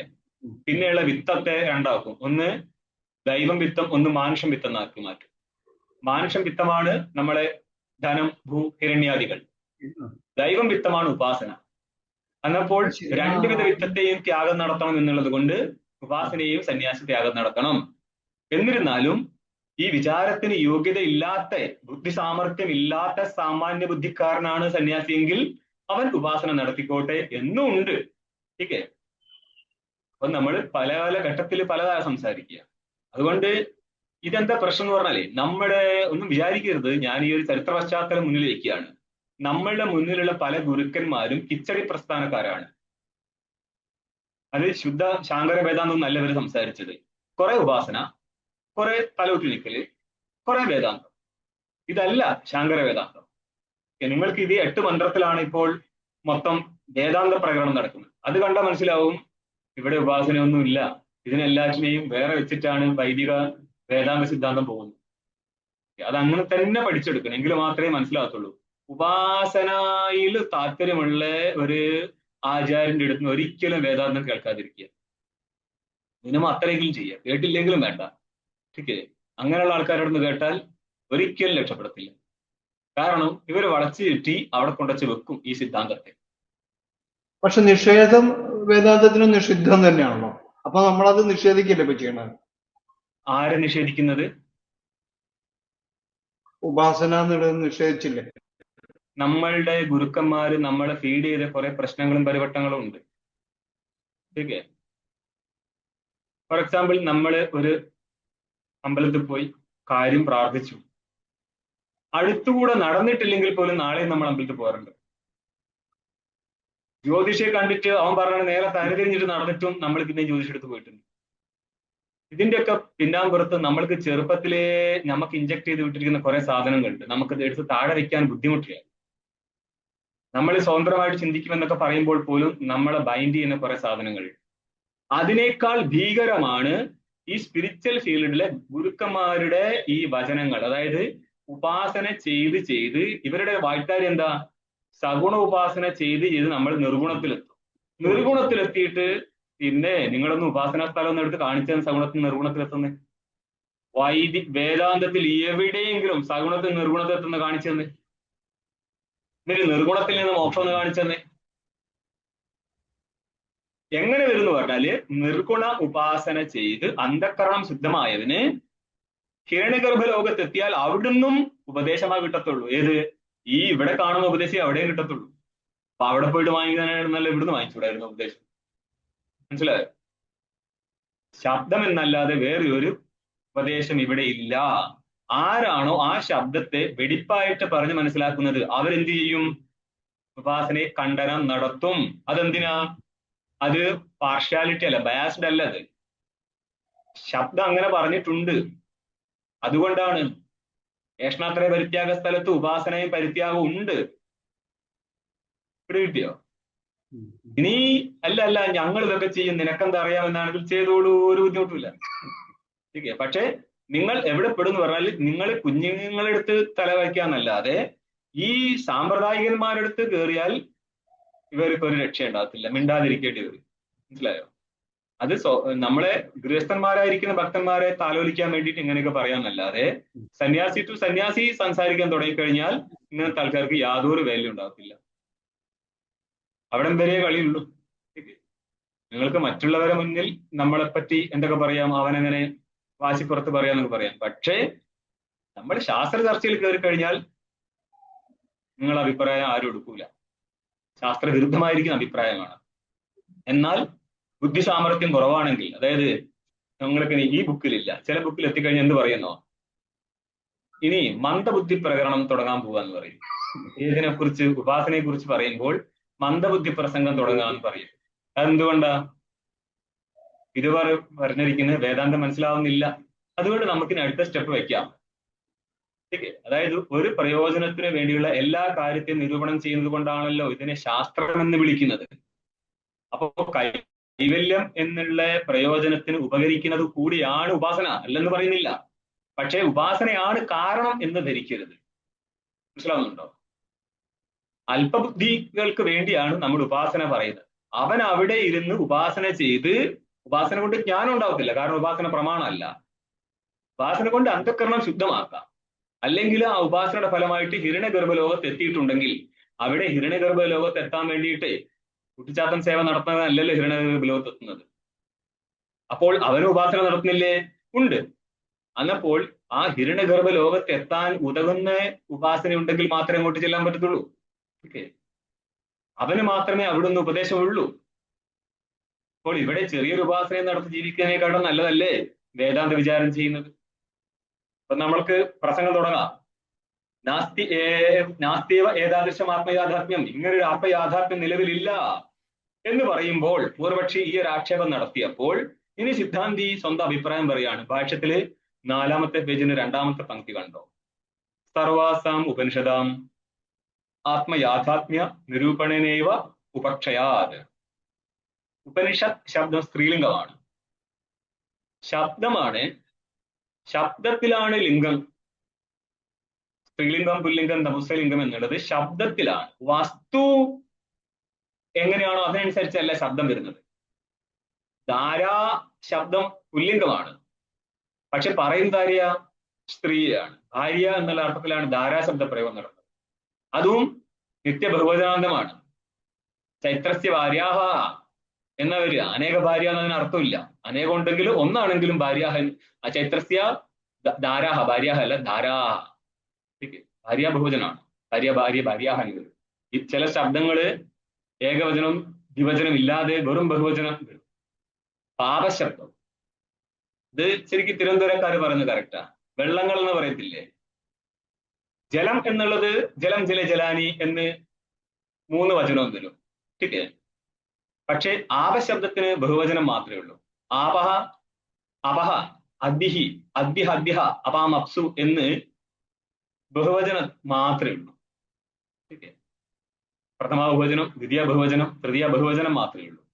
അപ്പോൾ രൂപം കണ്ടിട്ട് വസ്തുവിനെ നിശ്ചയിക്കാൻ പറ്റുന്നില്ല. എന്ന് പറയാൻ രൂപം വസ്തുവിന് സമാനമായിട്ടല്ല വരിക. അപ്പൊ ഇവിടെ ഇപ്പോൾ ഉപനിഷത്ത് ശബ്ദം സ്ത്രീലിംഗമായതുകൊണ്ടാണ് വിശേഷണവും സ്ത്രീലിംഗ ശബ്ദമായിട്ട് മാറിയത്. ആര്? സർവാസാം. നപുംസകലിംഗമോ ലിംഗമോ അഥവാ പുല്ലിംഗമോ ആയിരുന്നുവെങ്കിൽ സർവേഷാം എന്ന് വന്നേനെ. സർവാസാം ഉപനിഷദാം, എല്ലാ ഉപനിഷത്തുക്കൾക്കും. ഉപനിഷത്തുകൾ എന്താ ചെയ്യുന്നത്? ആത്മയാഥാത്മ്യ നിരൂപണനെ ഏവ ഉപക്ഷയാത്. ഉപക്ഷയം എന്ന് പറഞ്ഞാൽ പിന്മാറ്റം. അതായത് ശബ്ദങ്ങൾ ഒരു വസ്തുവിനെ ബോധിപ്പിച്ചും കൊണ്ടാ പിന്മാറുക. ठीक അപ്പോൾ ഉപനിഷത്തുകൾ എന്താ ചെയ്യുന്നത്? ആത്മാവിന്റെ യഥാർത്ഥ സ്വരൂപത്തെ നിർണയിച്ചും കൊണ്ടാ പിന്മാറുന്നത്. അത് ഏത് ഉപനിഷത്ത്? എല്ലാ ഉപനിഷത്തിന്റെയും ജോലി ഇതാണ്. അപ്പോൾ എന്ത് പറ്റി? പൂർവപക്ഷം എന്താ പറഞ്ഞത്? ഇങ്ങനത്തെ ഒരു ആത്മയാഥാത്മ്യം ഇല്ല. കാരണം ഉപനിഷത്ത് വാക്യങ്ങൾ ജപത്തിന് വേണ്ടിയുള്ളതാണ്, അതുകൊണ്ട് അത് പ്രമാണമല്ല. മറ്റൊരു പ്രമാണം നിലവിലില്ല ആത്മാവിനെ, ശുദ്ധാത്മാവിനെ കാണിക്കാനായിട്ട്. അതുകൊണ്ട് നിങ്ങൾ ഈ പറയുന്നത് ശരിയല്ല എന്ന് പറഞ്ഞപ്പോഴാണ് സിദ്ധാന്ത് ഉത്തരം പറയുന്നത്, അങ്ങനെയല്ല. ഈ ഉപനിഷത്തുക്കൾ നീ ഉദ്ദേശിച്ചതുപോലെ വിശിഷ്ടനായിരിക്കുന്ന ആത്മാവിനെ പറയാനുള്ളതല്ല. വിശിഷ്ടനായിരിക്കുന്ന ആത്മാവിനെ വൈദിക വാക്യം പറയുന്നുണ്ടോ? ഉണ്ട്. എവിടെയാ? ഉപാസന കണ്ടെത്തുന്നു. വാസനാകാണ്ഡത്തിലും കർമ്മകാണ്ഡത്തിലും യജമാനെ കുറിച്ചൊക്കെ പറയുന്ന സമയത്ത് അത് വിശിഷ്ടനായിരിക്കുന്ന ജീവനെ കുറിച്ചാണ് പറയുന്നത്. പിന്നെ എങ്ങോട്ട് മാറി? ബ്രഹ്മകാണ്ഡത്തിലേക്ക് മാറിയാൽ അവിടെ നിത്യശുദ്ധനായിരിക്കുന്ന ആത്മാവിനെ കുറിച്ചാണ് പറയുന്നത്. ഈ ഭാഗത്തെ ഉദ്ധരിച്ചുകൊണ്ടാണ് ഇവിടെ കാര്യം അവതരിപ്പിക്കുന്നത്. സർവാസാം വൈദിക വാക്യാനാം എന്നല്ല പറഞ്ഞത്, സർവാസാം ഉപനിഷദാം എന്നാ പറഞ്ഞത്. വൈദിക വാക്യങ്ങളിലെ ഏകദേശം മാത്രമാണ് ഉപനിഷത്ത്. അപ്പോൾ എല്ലാ ഉപനിഷത്തുക്കൾക്കും എന്താണ് ചെയ്യാനുള്ളത്? ആത്മയാഥാത്മ്യ നിരൂപണം മാത്രം. ആത്മാവിന്റെ യഥാർത്ഥ സ്വരൂപത്തെ നിരൂപണം ചെയ്തുകൊണ്ട് ഉപക്ഷയം പ്രാപിക്കുന്നു എന്ന് പറഞ്ഞാൽ അവ പിന്മാറുന്നത് ആത്മാവിന്റെ യഥാർത്ഥ സ്വരൂപത്തെ നിശ്ചയിച്ചും കൊണ്ടാണ്. ഇനി നമ്മൾക്ക്, നിങ്ങൾ മുമ്പ് കേട്ടിട്ടുണ്ടാവും, ഉപക്രമ ഉപസംഹാര അഭ്യാസാപൂർവതാ ഫലം അർത്ഥവാദോത്പത്തിച്ച ലിംഗം താത്പര്യ നിർണയേ. ഇതൊന്നാരും പറഞ്ഞേ. ഉപക്രമ ഉപസംഹാര അഭ്യാസ അപൂർവതാ ഫലം ലിംഗം താല്പര്യ നിർണയം. ഉപപത്തിച്ച ലിംഗം താത്പര്യ. उपपत्ति च लिङ्गं तात्पर्यनिर्णयम् ലിംഗം താത്പര്യ നിർണയേ, താത്പര്യത്തെ നിർണയിക്കുന്ന കാര്യത്തിൽ ഏതിന്റെ താത്പര്യത്തെയാണ് നിർണയിക്കുന്നത്? അതായത് ശബ്ദത്തിൽ നിന്ന് നമ്മളോട് ഒരാള് വാക്യപ്രയോഗം നടത്തി നമ്മൾക്ക് മനസ്സിലാക്കാനായിട്ട് അവിടെ വക്താവിന്റെ ഇച്ഛയെ മനസ്സിലാക്കിയിട്ട് വേണം. വക്താവിന്റെ ഇച്ഛയാണ് നമ്മൾ താത്പര്യം എന്ന് പറയുന്നത്. വക്തുരിച്ഛ താത്പര്യം. അപ്പൊ വക്താവ് ഏത് താത്പര്യത്തെ ഉദ്ദേശിച്ചിട്ടും കൊണ്ടാണോ ആ വാക്യപ്രയോഗം നടത്തിയത്, ആ താത്പര്യത്തെ കൂടി ഗണിച്ചും കൊണ്ടാണ് ശാബ്ദബോധം ഉണ്ടാകുന്നത്. അതായത് ഒരാള് കമ്പളുമായിട്ട് വരികയാണ്. അപ്പൊ മറ്റൊരാള് പറഞ്ഞു നവകമ്പളോയം. അപ്പൊ കണ്ടു നിന്ന് കേട്ടു നിന്നവൻ പറയാണ് ഏക കമ്പളോയം നതു നവ എന്ന് പറഞ്ഞാല് നവകമ്പളോയം എന്ന് ശബ്ദപ്രയോഗം നടത്തിയപ്പോൾ കേട്ടവൻ തിരിച്ചു പറയുന്നത് ഇത് നവ ഇല്ല, ഒന്നേ ഉള്ളൂ. വാസ്തവത്തില് നവകമ്പളോയം എന്നുള്ള സ്ഥലത്ത് നവ ശബ്ദത്തിന് 9 എന്നും നൂതന എന്നും അർത്ഥമുണ്ട്. നൂതന കമ്പളം എന്നുള്ള അർത്ഥത്തിലാണ് നവകമ്പള ശബ്ദപ്രയോഗം നടത്തിയത്. അത് തിരിച്ചറിയാൻ പറ്റാതെ വക്താവിനെ കളിയാക്കാൻ വേണ്ടിയിട്ട് നടത്തിയ ശബ്ദപ്രയോഗം ഉണ്ടല്ലോ, നതു നവകമ്പളോയം ഏകകമ്പളോയം, ആ വ്യക്തിയാണ് ശരിക്ക് തോറ്റിരിക്കുന്നത്. എന്തുകൊണ്ടാ? വക്താവിന്റെ ഇച്ഛയെ മനസ്സിലാക്കിയിട്ട്, താത്പര്യത്തെ മനസ്സിലാക്കിയിട്ട് വേണം ശബ്ദാർത്ഥത്തെ ഗ്രഹിക്കാൻ. ഒരാൾ പറഞ്ഞ അർത്ഥത്തെ ഗ്രഹിക്കുന്ന സമയത്ത് പറഞ്ഞ ആളുടെ താത്പര്യത്തെ കൂടി മനസ്സിലാക്കിയിട്ട് വേണം. അന്നപ്പോൾ നവകമ്പളോയം എന്ന് പറഞ്ഞ ആൾ ഉദ്ദേശിച്ചത് എന്താണ്? ഇതൊരു പുതിയ കമ്പളാകുന്നു, കമ്പിളി വസ്ത്രം, ശരിയേ, പുതിയ കമ്പിളി വസ്ത്രമാണെന്ന് പറയാനാണ് അങ്ങനെ ഉദ്ദേശിച്ചത് എന്നുള്ളത് കേൾക്കുന്നവനും നവശബ്ദത്തിന് തലതിരിഞ്ഞ് അർത്ഥമെടുക്കാൻ പാടില്ലായിരുന്നു. നൂതന എന്ന് തന്നെ അർത്ഥമെടുക്കേണ്ടിയിരുന്നു. നമ്മൾ സാമാന്യമായിട്ട് ചിരിക്കുന്നത് കേട്ട് ഞാൻ എന്തോ വലിയ ബുദ്ധിമാനാണ്. ശാസ്ത്ര ചർച്ചയിൽ അതൊക്കെ പരാജയ സ്ഥാനങ്ങളാണ്. മനസ്സിലായോ? അങ്ങനെ ഇരിക്കെ ഈ വൈദിക വാക്യങ്ങളുടെ താത്പര്യത്തെ ആര് ഗ്രഹിക്കും? അതിന്റെ താത്പര്യത്തിന്റെ അർത്ഥം എന്താ? അപ്പോൾ വൈദിക വാക്യത്തിന്റെ അർത്ഥനിശ്ചയം നടത്തണമെങ്കിൽ താത്പര്യത്തെ ഗ്രഹിച്ചേ പറ്റത്തുള്ളൂ. താത്പര്യത്തിന്റെ അർത്ഥം എന്താണ്? താത്പര്യം എന്നുള്ളതിന്റെ ശബ്ദാർത്ഥം എന്താ? വക്തുരിച്ഛ താത്പര്യം എന്ന. വക്താവിന്റെ ഇച്ഛയാണ് നമ്മൾ താത്പര്യം എന്ന് പറയുന്നത്. അപ്പൊ വക്താവിന്റെ ഇച്ഛയായിരിക്കുന്ന താത്പര്യത്തെ മനസ്സിലാക്കിയിട്ട് വേണം ആ വാക്യത്തിന്റെ അർത്ഥത്തെ നമുക്ക് മനസ്സിലാക്കേണ്ടത്. ഇവിടെ ഇപ്പോൾ വൈദിക വാക്യമാണെന്നിരിക്കെ വൈദിക വാക്യത്തിന്റെ വക്താവാരാ? അനാദിയാണ് വൈദിക മന്ത്രങ്ങൾ. അപ്പം വക്താവില്ലേ? എങ്ങനെ? പൗരുഷേയം, അപൗരുഷേയം. അപൗരുഷേയം, പൗരുഷേയമല്ല, അല്ലേ? അപ്പൊ ഇതൊക്കെ കൂട്ടിച്ചേർത്ത് നമുക്ക് മനസ്സിലാക്കാം. സൃഷ്ടിക്കപ്പെട്ടിട്ടുണ്ട്, അതുകൊണ്ട് സ്രഷ്ടാവുണ്ട്. പക്ഷേ വക്താവില്ല ഇതിന്. അതെന്തുകൊണ്ടാ? വക്താവ് ഉള്ള ശബ്ദങ്ങൾക്ക് ഉള്ള പ്രത്യേകത, ആ ശബ്ദപ്രയോഗം നടത്താൻ വക്താവ് സ്വന്തം ബുദ്ധിയെ പ്രയോഗിച്ചിട്ടുണ്ട്. ഇവിടെ അനാദിയാണ് ശബ്ദം എന്നിരിക്കെ ആരുടെയും ബുദ്ധിപൂർവമായിരിക്കുന്ന പ്രവൃത്തിയിൽ നിന്ന് ഉത്പന്നമായതല്ല ഈ ശബ്ദം. മനസ്സിലാകുന്നുണ്ടോ? അതായത് ഈശ്വരൻ പുതിയൊരു ശബ്ദത്തെ സൃഷ്ടിച്ച് വിട്ടതല്ല. ശബ്ദം അനാദിയായിട്ടുള്ളതാണ്. ആ അനാദിയായിരിക്കുന്ന ശബ്ദത്തെ ഓരോരോ കൽപ്പത്തിലും സൃഷ്ടിക്കുക മാത്രമേ ഉള്ളൂ. അതുകൊണ്ട് ആ സൃഷ്ടികർത്താവിന് വക്തൃത്വം ഇല്ല. മനസ്സിലാവുന്നുണ്ടോ? ചെറിയ വ്യത്യാസം. അങ്ങേര് ബുദ്ധിപൂർവമായിട്ട് നടത്തിയ ശബ്ദപ്രയോഗമല്ല, പിന്നെ അനാദിയാണ്. അതുകൊണ്ടാണ് നമ്മൾ എന്ത് പറയുന്നത്? ന പൗരുഷേയം ഇതി അപൗരുഷേയം. വൈദിക വാക്യങ്ങൾ, അത് കർമ്മകാണ്ഡമാണെങ്കിലും വേണ്ടിയില്ല, ജ്ഞാനകാണ്ഡമാണെങ്കിലും വേണ്ടിയില്ല, ഇത് രണ്ടും ഔപരുഷയങ്ങളായിരിക്കുന്ന വാക്യങ്ങളാണ്. യോഗ, മീമാംസ, യോഗ, സാഖ്യം, ബാക്കി എല്ലാ ദർശനങ്ങളും, അവൈദികങ്ങളായിരിക്കുന്ന എല്ലാ ദർശനങ്ങളും പൗരുഷയങ്ങളാണ് എന്നുള്ളത് കൊണ്ട് അവയ്ക്ക് പ്രാധാന്യം നിലനിൽക്കത്തില്ല. അവയുടെ അഭിപ്രായം ഖണ്ഡിക്കപ്പെടും. ഏതിനാൽ? വൈദിക ശബ്ദത്താൽ. കാരണം വൈദിക ശബ്ദം ചോദ്യം ചെയ്യപ്പെടാത്ത ഔപരുഷയമായിരിക്കുന്ന ശബ്ദമാകുന്നു. അവിടെ വക്താവ് ഇല്ല എന്നുള്ളത് കൊണ്ട് വക്തുരിച്ഛ താത്പര്യം നിങ്ങൾക്ക് ഗ്രഹിക്കാൻ പറ്റത്തില്ല. താത്പര്യത്തെ ഗ്രഹിക്കാൻ പറ്റിയില്ല എങ്കിൽ വാക്യാർത്ഥത്തിന് നിരൂപണം ചെയ്യാനും പറ്റാതെ പോകും. ആയതിനാൽ ഇവിടെ നമ്മൾ താത്പര്യം എന്നുള്ളതിനെ ഗ്രഹിക്കാൻ, അതായത് വക്താവിന്റെ ഇച്ഛയല്ല താല്പര്യം. യത്പര ശബ്ദ സശബ്ദാർത്ഥ എന്ന് പറയും. ഏതാണോ ശബ്ദത്തിന്റെ താല്പര്യ അർത്ഥം അതാണ് ആ വാക്യത്തിന്റെ അർത്ഥമായി വരേണ്ടത്. ഈ അർത്ഥം എന്നുള്ളത് ചിലപ്പോൾ ലക്ഷണയാലും എടുക്കേണ്ടി വരും. ഒന്ന്. രണ്ടാമത്തത് ഉപക്രമം ഉപസംഹാരം. ഇത് കൂട്ടിച്ചേർത്ത ഒന്നാണ് ഉപക്രമ ഉപസംഹാരം. അഭ്യാസം, അപൂർവത, ഫലം, അർത്ഥവാദം, ഉപപത്തി, ഇങ്ങനെ ഇരിക്കുന്ന 6 ലിംഗങ്ങളെ വെച്ചിട്ടാണ് നമ്മൾ വൈദിക വാക്യത്തിന്റെ താല്പര്യത്തെ ഗ്രഹിക്കാൻ പോകുന്നത്. എന്നപ്പോൾ വക്താവിന്റെ ഇച്ഛയല്ല ഇവിടുത്തെ താല്പര്യം. പിന്നെയോ ഒരു വാക്യം പാരമാർത്ഥികമായിട്ട് ഏതിനെയാണോ സമർത്ഥിക്കുന്നത് അതാണ് താല്പര്യാർത്ഥം. അപ്പൊ ചില സ്ഥലത്ത് നമ്മൾക്ക് കേവല വാച്യാർത്ഥം കിട്ടും. വാച്യാർത്ഥത്തിൽ തീരത്തില്ല, താല്പര്യാർത്ഥം വരെ പോണം. അപ്പോൾ തത്വമസി എന്നുള്ള സ്ഥലത്ത് പോലും തത്ത് എന്നതിന്റെ വാച്യാർത്ഥം ഈശ്വരനും ത്വം പദത്തിന്റെ വാച്യാർത്ഥം ജീവനും, അസി എന്ന് പറഞ്ഞാൽ ഏകത്വം പറയാണ്. അപ്പോൾ ജീവനും ഈശ്വരനും ഒന്നാണ് എന്നാണ് വാച്യാർത്ഥത്തിൽ കിട്ടാൻ പോകുന്നത്. പക്ഷേ ഇതിന് വിരോധമുണ്ട്. ജീവൻ സൃഷ്ടിക്കപ്പെട്ടതും ഈശ്വരൻ ജഗത്തിന്റെ സ്രഷ്ടാവുമാണ്. അപ്പൊ സ്രഷ്ടാവും സൃഷ്ടിക്കപ്പെട്ടതും ഒന്നാവത്തില്ല എന്നുള്ളത് കൊണ്ട് ഐക്യം വിശിഷ്ടന്മാരിൽ പറയാൻ പറ്റത്തില്ല. അതുകൊണ്ട് തത്വമസി എന്നുള്ള വാക്യത്തിന് വിശിഷ്ടന്മാരിലെ ഐക്യത്തെ പറയുക എന്നുള്ളതിൽ താല്പര്യമില്ല. പിന്നെ എന്ത് ചെയ്യണം? ശുദ്ധവസ്തുവായിരിക്കുന്ന കൂടസ്ഥ ചൈതന്യത്തിനും ബ്രഹ്മവസ്തുവിനും തമ്മിലുള്ള ഐക്യത്തെയാണ് പറയുന്നത് എന്ന് നമ്മൾ നിശ്ചയിക്കും. ഇതൊക്കെ നിശ്ചയിക്കാൻ വേണ്ടിയാണ് നമ്മൾ ഏതിന് ഉപയോഗിക്കുന്നത്? ഉപക്രമം ഉപസംഹാരം. ഒന്നാണ് ഉപക്രമ ഉപസംഹാരം. ഉപക്രമം എന്ന് പറഞ്ഞാൽ ആരംഭം.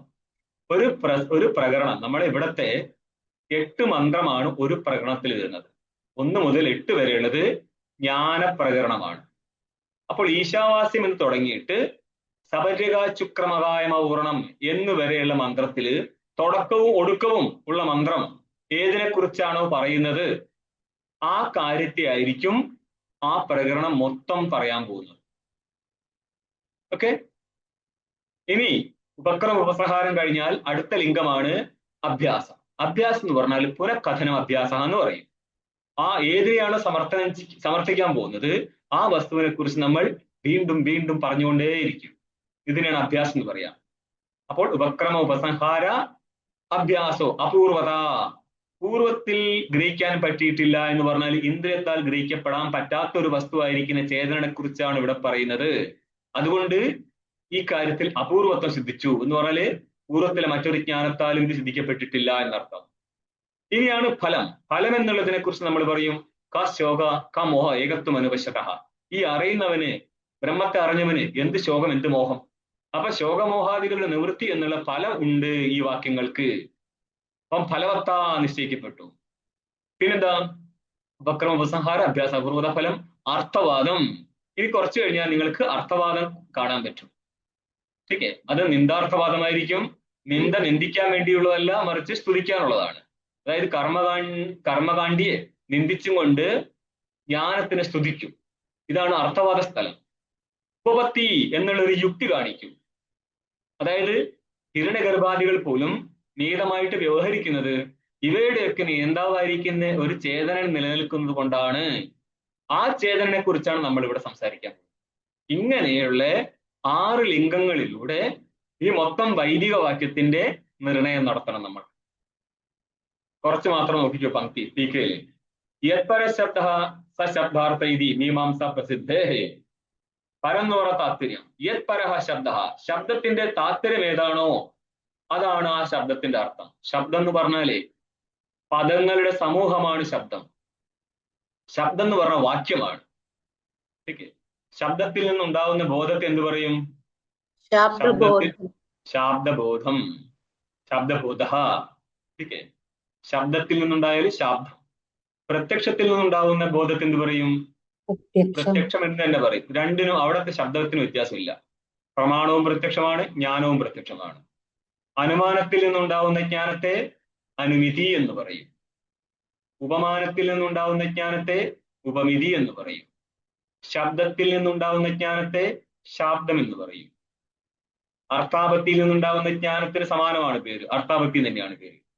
അനുപലബ്ധി പ്രമാണത്തിൽ നിന്നുണ്ടാവുന്ന ജ്ഞാനമാണ് അഭാവത്തിന്റെ ജ്ഞാനം. ഇങ്ങനെ 6 വിധ പ്രമാണവും 6 വിധ ജ്ഞാനങ്ങളും. അപ്പോൾ ഇവിടെ എന്താ പറയുന്നത്? യത്പര ശബ്ദ സ ശബ്ദാർത്ഥ. ഏതാണോ ശബ്ദത്തിന്റെ താത്പര്യ അർത്ഥം അതാണ് ആ വാക്യത്തിന്റെ അർത്ഥമായിട്ട് ഭവിക്കേണ്ടത്. ഈ ഡീറ്റെയിൽ നമുക്ക് നാളെ തുടങ്ങാം. സ്വാമി, ശബ്ദത്തിലൂടെ മാത്രമല്ലേ അറിയാൻ കഴിയുമെന്നല്ലേ പറഞ്ഞത്? ആ അപ്പം ജ്ഞാനം ഉണ്ടായിട്ട് ശബ്ദത്തിലൂടെ അറിയാൻ പറ്റൂന്നും പറഞ്ഞോ? ജ്ഞാനം ഉണ്ടായിട്ടല്ലല്ലോ, ശബ്ദമാണ് പ്രമാണം. ശബ്ദത്തിൽ നിന്ന് ജ്ഞാനം ഉണ്ടാവും. അപ്പൊ ഈ ജപം എന്ന് പറയുന്നത് ശബ്ദമല്ലേ? ജപോ ഇല്ലേ? സ്വാമി പറഞ്ഞല്ലേ ഇപ്പം നമ്മളെ മന്ത്രങ്ങൾ എന്നൊക്കെ പറയുന്നത് തന്നെ ശബ്ദങ്ങൾ തന്നെ അല്ലേ ശരിക്കും? ആ ശബ്ദങ്ങളാണ്. അതിൽ നിന്ന്, അതായത് ഇപ്പോൾ ഉംഫട്ടാദികൾ ശബ്ദമല്ലേ, അതിൽ നിന്ന് ബ്രഹ്മബോധം ഉണ്ടാവുന്നു ഇല്ല? അല്ല, അത് പൗരുഷയമായ കൊണ്ടാണോ അത് അതിൽ നിന്ന്? അല്ല അല്ല, പൗരുഷം ആവണമെന്നോ അപൗരുഷയത്തിലൊന്നും നിർബന്ധമൊന്നുമില്ല. ठीक है, പച്ചത്തേറി ആരുടെ കേട്ടാലും മുഖം പാടാറില്ലേ? ശബ്ദത്തിന്റെ സാമർത്ഥ്യമാണത്. ശബ്ദത്തിന്റെ സാമർത്ഥ്യമാണ് ജ്ഞാനത്തെ ജനിപ്പിച്ചു കൊടുക്കും. ഇവിടെ വൈദികമായതുകൊണ്ട് നമ്മൾ അതിനെടുത്ത് സംസാരിക്കുന്നത് മാത്രം. ശുദ്ധമായിരിക്കുന്ന വൈദിക പ്രസ്ഥാനം ഉണ്ടായിട്ട് പോലും ഇത് കേൾക്കാനല്ല താല്പര്യം. ഒരു മന്ത്രം ശരിയാണ്, മന്ത്രം ജപിച്ചത് കൊണ്ട് ഇപ്പം സന്യാസ ദീക്ഷ എടുക്കുന്ന സമയത്ത് തന്നെ 4 വിധ മന്ത്ര കൊടുക്കുക. അതിൽ ഒന്ന് പ്രണവമാണ്. അപ്പൊ ഇതിനെ കുറിച്ചൊക്കെ സംസാരിക്കുന്നത് ഇതാ എന്താണ് പ്രണവം 12,000 ഉരുവിടുക, വേറെ പണി ഉണ്ടാവില്ല ആൾക്ക്. അപ്പൊ ഇതെന്തിനാ? നിങ്ങൾക്ക് വേണ്ടി പറഞ്ഞതല്ലേ, പിന്നെ നിങ്ങൾ ഇതിനെ സന്യസിച്ചത്? ഇത് ഗൗണ സന്യാസത്തിന് വേണ്ടിയിട്ടുള്ളതാണ്. ഒരു പണിയില്ലെങ്കിൽ നീ ജപിച്ചിരുന്നതാണ്. അതായത് ഉത്തമ തത്വചിന്താസ്യാത് മധ്യമ ശാസ്ത്രചിന്തനം, അധമ മന്ത്രചിന്താസ്യാത് തീർത്ഥയാത്ര അധമാധമ എന്ന് പറയും. ഉത്തമം എന്നുള്ളത് തത്വചിന്ത, ജ്ഞാനി നടത്തുന്നതാണത്, ബ്രഹ്മാകാര വൃത്തി. മധ്യമ ശാസ്ത്രചിന്തനം, ഈ ശാസ്ത്രം നമ്മളിപ്പം ചിന്തിക്കുന്ന സാധനം കേവലം മധ്യമം മാത്രമാണ്. അധമ മന്ത്രചിന്താസ്യാത്, മന്ത്രത്തെ ജപിക്കുക എന്നുള്ളത് അധമമാണ്. മന്ത്രത്തെ ജപിക്കുമ്പോൾ തന്നെ പറയും ധ്യാനസ്യാന്തേ ശിവം ജപേത്, ജപസ്യാന്തേ ശിവം ധ്യായേത് എന്ന് പറയും. അത് ശിവനായാലും വിഷ്ണുവായാലും വേണ്ടിയില്ല. ധ്യാനം ചെയ്ത് ധ്യാനം മാറിക്കഴിഞ്ഞാൽ മന്ത്രം ജപിക്കുക. മന്ത്രം ജപിക്കുന്ന എന്തിനാ? മന്ത്രം സ്ഥൂലമാണ്. സ്ഥൂലമാവുന്നത് എന്തിനാണ് അനുവദിക്കുന്നത്? മനസ്സ് കൂടുതൽ വിക്ഷിപ്തമാവുമ്പോൾ ആ മനസ്സിനെ ഒതുക്കാൻ വേണ്ടിയാണ് സ്ഥൂലമായിരിക്കുന്ന ഒരു കാരണത്തെ ആശ്രയിക്കുന്നത്. അതിൽ നിന്ന് ചിത്തം ഒന്ന് അടങ്ങിയാൽ പിന്നെ ചിത്തത്തെ ധ്യാനത്തിലേക്ക് കൊണ്ടുപോകണം. ठीक है, അപ്പോൾ ഇത് പരസ്പര പൂരകങ്ങളായിട്ട് ചെയ്തുകൊണ്ടിരിക്കുക. ഇത് പോലും ആർക്ക് വേണ്ടിയാ? അധമന് വേണ്ടിയാണ് പറഞ്ഞിരിക്കുന്നത്. ഇതിലും അധമമാണ് എന്ത്? തീർത്ഥയാത്ര. തീർത്ഥയാത്ര അധമ എന്ന് പറഞ്ഞ അധമത്തെക്കാൾ അധമമാണത് എന്ന് കരുതിയിട്ട് ചെയ്യേണ്ട എന്നല്ല പറയുന്നത്. മനസ്സിലാവുന്നുണ്ടോ? തീർത്ഥയാത്ര ചെയ്യുന്നതിന് കഷ്ടപ്പാടുണ്ട്. ആ കഷ്ടപ്പാടിലൂടെ കുറെ പാപങ്ങൾ മാറിക്കിട്ടും. പാപങ്ങൾ എത്രയും മാറുമോ അതിനനുസരിച്ച് അന്ധക്കരണത്തിന് ശുദ്ധിയുള്ളൂ. ശുദ്ധ അന്ധക്കരണമാണെങ്കിൽ മാത്രമേ വൈദികമായിരിക്കുന്ന സിദ്ധാന്തം മനസ്സിലാവത്തുള്ളൂ. അതിനു വേണ്ടിയാണ് നമ്മൾ ജപം, ഉപാസന ഇതൊക്കെ പറഞ്ഞിരിക്കുന്നത്. അല്ലാതെ ഇതുകൊണ്ട് ജ്ഞാനം ഉണ്ടാവുമെന്ന് നിങ്ങൾക്ക് ശാസ്ത്രത്തിലൂടെ സിദ്ധിക്കാൻ പറ്റത്തില്ല. അതുകൊണ്ടാ കഷ്ടപ്പാട്. ഈ തത്വബോധമൊക്കെ എടുത്ത് പഠിപ്പിക്കുമ്പോൾ തന്നെ ठीक है, കേൾക്കാൻ നിൽക്കൂലല്ലോ. നിങ്ങൾ ഇത്രയും ഇരിക്കുന്നില്ല, അത് തന്നെ ധന്യവാദം കേട്ടോ. ഇത് ഒരു ജീവന്റെ അവസാന ലാപ്പിൽ കിട്ടുന്ന സാധനമാണ് ഈ വൈദിക സിദ്ധാന്തം. അദ്വൈത വേദാന്തം എന്നൊക്കെ പറഞ്ഞാൽ ജീവൻ എത്ര മുന്നോട്ട് പോയി, ആ ജീവന്മാർക്ക് മാത്രമാണ്. ഇനിയും 900 ജന്മം എടുക്കേണ്ടവന് വേണ്ട പണിയല്ല ഈ അദ്വൈത വേദാന്തം ശ്രമിക്കുക എന്നുള്ളത്. അതുകൊണ്ട് വളരെ കുറച്ച് ആൾക്കാരെ വരത്തുള്ളൂ. വലിയ ആശ്ചര്യമൊന്നുമില്ല. ഇതൊരു കാര്യം, നിങ്ങളിത് നേരത്തെ കയറിയ ആൾക്കാർക്ക് ഇത് നിങ്ങൾ സ്ഥിരമായിട്ട് ഇരിക്കുന്നുണ്ടെങ്കിൽ നമ്മൾ ഇനിയും പുസ്തകം എടുക്കും. ഒരു 2 വർഷം കഴിഞ്ഞിട്ട് നിങ്ങളൊന്ന് തിരിഞ്ഞു നോക്ക്. നിങ്ങൾ ഇവിടെയുള്ള സാമാന്യ സന്യാസിയേക്കാൾ സ്റ്റഫുള്ളവരായിരിക്കും വേദാന്തത്തിന്റെ കാര്യത്തിൽ. അതായത് ഇത്രയും പറഞ്ഞു കൊടുത്താലും തലേ കയറാത്ത സന്യാസിയേക്കാൾ പറഞ്ഞിട്ട് തലേ കയറുന്ന ഗൃഹസ്ഥനല്ലേ മുന്നിട്ട് നിൽക്കുന്നത്. കാരണം ഇത് ബുദ്ധി എന്നുള്ളത് ദദാമി ബുദ്ധിയോഗം തം ഏന മാം ഉപയാന്തിത്തെ എന്നാണ്. ഞാൻ അവന് ബുദ്ധിയോഗം കൊടുക്കും, യാതൊരു ബുദ്ധിയോഗത്താൽ അവൻ എന്നെ മനസ്സിലാക്കുന്നു. ശ്രീകൃഷ്ണൻ പറഞ്ഞ കാര്യമാണ്. ഇത് ആർക്കാ കൊടുക്കുന്നത്? നമ്മൾ എങ്ങനെയാണോ ആചരണം നടത്തി മുന്നേറുന്നത് അതിനനുസരിച്ചാണ് ഫലം കിട്ടുന്നത്. അല്ലാതെ ഒരു കാവ്യം എടുത്ത് ചുറ്റിയത് കൊണ്ടൊന്നും ഇവിടെ ഫലം കൊടുക്കാൻ ആളില്ല. വ്യക്തി ടു വ്യക്തി അവൻ കൊണ്ടുവന്നിരിക്കുന്ന പുണ്യത്തിനനുസരിച്ച് അവന് മുന്നേറാൻ പറ്റുന്നുണ്ടെങ്കിൽ ठीक है. ഒരു കാര്യം കൂടി, ഈ ക്ലാസ് കയറുന്ന എല്ലാവരും 2 വട്ടവും ചുരുങ്ങിയത് ക്ലാസ് കേൾക്കണേ. യൂട്യൂബിലൂടെ ക്ലാസ് കേട്ട് എഴുതി തയ്യാറാവും. നിങ്ങൾ ഒരു ബുക്കെങ്കിലും എഴുതി തയ്യാറായാൽ ഇതിന് കൂടുതൽ വ്യത്യാസമൊന്നും അടുത്ത ഗ്രന്ഥത്തിൽ വരത്തില്ല. മനസ്സിലായോ? ഇതിൽ നിന്ന് സ്റ്റെപ്പ് ബൈ സ്റ്റെപ്പ് ആയിട്ട് കയറ്റി കൊണ്ടുപോകത്തുള്ളൂ. അപ്പൊ നിങ്ങൾക്ക് ആദ്യത്തെ ഫണ്ടമെന്റൽ സ്റ്റെപ്പ് എല്ലാം കറക്റ്റ് ആക്കി വെക്കണം, അല്ലെങ്കിൽ ഓവർലോഡാ, ഒന്നും മനസ്സിലാവാതാവും. അതുകൊണ്ട് 2 or 3 വട്ടം ഇത് കേട്ട് കേട്ട് കേട്ട് നിങ്ങൾ ശരിയാക്കി എടുക്കണം. ചുട്ടി ദിവസം കിട്ടിക്കഴിഞ്ഞാൽ പഴയ ക്ലാസ്സുകൾ ഇനിയും കേട്ട് റെഡിയാക്കുക. അന്നപ്പോഴേ നിങ്ങൾക്ക് തെളിച്ചം കിട്ടത്തുള്ളൂ, ഓ ഇത് ഇങ്ങനെയായിരുന്നു പറഞ്ഞത്. അല്ലാതെ നിങ്ങൾ ആരും വിചാരിക്കേണ്ട ഇക്കാര്യം പറഞ്ഞപടി എനിക്ക് മനസ്സിലാവുന്നുണ്ടെന്നുള്ളത്. ആർക്കും മനസ്സിലാവത്തില്ല. ഞാൻ പഠിച്ച സമയത്ത് എനിക്ക് മനസ്സിലായിട്ടില്ല. ഇത് അതിന്റെ ഒരു ശൈലി എങ്ങനെയാണ്, വളരെ ടഫാ. നമ്മൾ മന്ത്രത്തിലൊക്കെ ജീവിച്ചു പോയ മനുഷ്യന്മാരല്ലേ. അവിടുന്ന് വിചാരത്തിന്റെ പടിയിലേക്ക് കയറുകയാണ്. അപ്പൊ വിചാരം എന്ന് പറഞ്ഞാൽ എന്താണ്? ശ്രവണ, മനന, നിധിധ്യാസനം. ഇതിനെ 3 ഒന്നിച്ച് ചേർത്തിരിക്കുന്ന പേരാണ് വിചാരം. ശ്രവണം എന്ന് പറയുന്നത് അർത്ഥം വൈദിക വാക്യങ്ങളുടെ അർത്ഥം മനസ്സിലാക്കുക എന്നുള്ളതാണ് ശ്രവണം. വേദാന്താനാം അശേഷാണ് ആദിമധ്യാവസാനേഷു ബ്രഹ്മാത്മന്യ താത്പര്യം വിധി ശ്രവണം പതി. ഞാൻ നിങ്ങളിങ്ങനെ അടിച്ചിടാൻ കാരണം കയ്യിലുള്ള ഒരു സാധനം നിങ്ങൾ ഇവിടെ വെച്ച് കളിക്കരുതെന്നുള്ളതുകൊണ്ടാട്ടോ. കയ്യിലുള്ളത് എല്ലാവരും താഴെ വെക്കുക, പറയുന്നത് മാത്രം കേട്ടിട്ട് പോയാൽ നിങ്ങൾക്ക് ഒരു 6 മാസം കൊണ്ട് വ്യത്യാസം വരും. അതല്ല നമ്മൾ പഴയ ആയുധം കൊണ്ടൊന്ന് വരും എന്ന് പറഞ്ഞാൽ പിന്നെ നിങ്ങൾക്ക് പിടികിട്ടത്തില്ല. കാരണം ഇതെല്ലാം സിസ്റ്റമാറ്റിക് ആയിട്ട് അവർ വെച്ച് പോയിരിക്കുന്നതാണ്. നമ്മൾക്ക് ലോകത്ത് പരിചയമില്ല. നിങ്ങളൊന്ന് പുറത്ത് വേദാന്ത പരിചയമുള്ള ആൾക്കാരോടൊന്ന് ചോദിച്ചു നോക്കിയേ, വിചാരം എന്ന് പറഞ്ഞാൽ എന്താ? ജസ്റ്റ് ഒരു ചോദ്യം. ഓക്കെ, നന്നായിട്ട് സ്റ്റേജ് കൈകാര്യം ചെയ്യുന്ന ഒരു സന്യാസിയോടോ പ്രഭാഷകനോടോ ചോദിച്ചപ്പോൾ ഒന്ന് വിചാരം എന്ന് പറയാൻ എന്താ സാറേ, പറഞ്ഞു തരില്ല. സംഭവം ചെറിയതാണ്, നമ്മൾ പ്രിലിമിനറി ക്ലാസ്സിൽ സംസാരിക്കുന്ന സാധനമാണ്. പക്ഷെ ഇതിനെക്കുറിച്ച് ചർച്ച എവിടെയാ വരിക? ഹയർ ടെക്സ്റ്റിലാ വരിക. മനസ്സിലാവുന്നുണ്ടോ? അപ്പൊ ആ പ്രസംഗം താഴത്തേക്ക് എടുത്തു വെച്ച് പറയണം. കാരണം ഇവിടുന്ന് ബിൽഡ് ചെയ്യണം, എങ്കിൽ മാത്രമേ നിങ്ങൾക്ക് മുന്നോട്ടേക്ക് എന്തെങ്കിലുമൊക്കെ കൈ കിട്ടത്തുള്ളൂ. അപ്പം വേദാന്ത വാക്യങ്ങളെ മനസ്സിലാക്കുക എന്നുള്ളതാണ്. അവിടെയാണ് പാട് മൊത്തം ഉള്ളത്. പാടുപെടുന്നത് അവിടെയാണ്. അവിടെ ലക്ഷണ വഴിയാണോ, ശക്തി വഴിയാണോ, ഉപക്രമോപസഹാര ലിംഗങ്ങൾ എങ്ങനെ ഉപയോഗിക്കണം, എന്നിട്ട് ശബ്ദാർത്ഥ നിർണയം നടത്തി തരികയാണ് ആര് ചെയ്യുന്നത്? ആചാര്യൻ വാക്യങ്ങളിലൂടെ ചെയ്യുന്നത്. അതല്ലാതെ ഒരു മന്ത്രം ചവിട്ടിൽ ഒഴിച്ചു എന്ന് വിടുകയല്ലത്. പിടികിട്ടുന്നുണ്ടോ?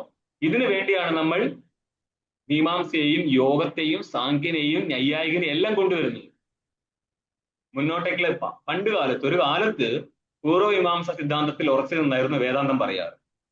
പിൽക്കാലത്ത് നൈയായികന്റെ ശാസ്ത്രം വളരെ വികസിക്കുകയും അത് നവ്യനൈയായികത്തിലേക്ക് മാറി. നവ്യനൈയായികന്റെ സ്വാധീനം കൊണ്ട് അതിനെ ഉപയോഗിച്ചിട്ട് വേദാന്ത ഖണ്ഡനം നടത്തിയിരിക്കുകയാണ് ന്യായാമൃതം. തിരിച്ചിട്ട് അദ്വൈത സിദ്ധിയാണ് അതിനെ ഖണ്ഡനം നടത്തുന്നത്. അവിടെ ഉപയോഗിച്ചിരിക്കുന്ന എല്ലാ ശൈലിയും നൈയായികന്റെ ശൈലിയാണ്. അപ്പൊ ന്യായം മാതൃഭാഷ ആയിട്ടില്ലെങ്കിൽ നിങ്ങൾക്ക് അതിൽ നിന്ന് ഒന്നും മനസ്സിലാവില്ല. അത്രയും ടഫ് ടെക്സ്റ്റാണ്. അതിലൂടെയൊക്കെ പോയെങ്കിൽ മാത്രമേ ഉപനിഷത്തിൽ വാസ്തവത്തിൽ എന്താന്ന് പറഞ്ഞത് നമ്മൾക്ക് മനസ്സിലാക്കാൻ പറ്റത്തുള്ളൂ. ശരിക്കേ? അതുകൊണ്ട് അവര് പറഞ്ഞിരിക്കുകയാണ് അശേഷ വേദാന്ത വാക്യങ്ങളുടെ അർത്ഥനിർണയമാണ് ശ്രവണം. അപ്പൊ നമ്മൾക്ക് അതിൽ ഇനി കൈകടത്താൻ പാടില്ല. അപ്പോൾ വസ്തുവിനെ ബോധിക്കുക, വസ്തുവിന്റെ ജ്ഞാനത്തെയാണ് ശ്രവണം എന്ന് പറഞ്ഞിരിക്കുന്നത്. വൈദിക വാക്യങ്ങളുടെ അർത്ഥത്തെ നിശ്ചയിക്കുന്നതിനെ, നിശ്ചയം എന്ന് പറയാൻ ജ്ഞാനമാണ്, ഇതിനെയാണ് ശ്രവണം എന്ന് പറയുന്നത്. അതുകൊണ്ട് ശ്രവണത്തിൽ തന്നെ നമ്മൾക്കൊരു 10 വർഷം ഇരിക്കേണ്ടി വരും ചുരുങ്ങിയ പക്ഷം. ശ്രവണം നടത്തുന്ന സമയത്ത് തന്നെ നമ്മൾ മനനത്തെ നടത്തുന്നുണ്ട്. യുക്തിയാ സംഭാവിതത്വ അനുസന്ധാനം മനനം എന്ന് പറയും. യുക്തിയാൽ ഈ സംഭവം ഇങ്ങനെ നടക്കുമെന്ന് നിശ്ചയിക്കുന്നതിനെയാണ് മനനം എന്ന് പറയുന്നത്. എപ്രകാരം? ഒരു മണ്ണിനെ അറിഞ്ഞു കഴിഞ്ഞാൽ മണ്ണിൽ നിന്നുണ്ടാവുന്ന ഘടം, ശരാവം, ഇവയൊക്കെ അറിയാൻ പറ്റുന്നു. സുവർണത്തെ അറിഞ്ഞു കഴിഞ്ഞാൽ സുവർണത്തിൽ നിന്നുണ്ടാവുന്ന കമ്മല്, വള, മാല, ഇതെല്ലാം അറിയാൻ പറ്റുന്നു.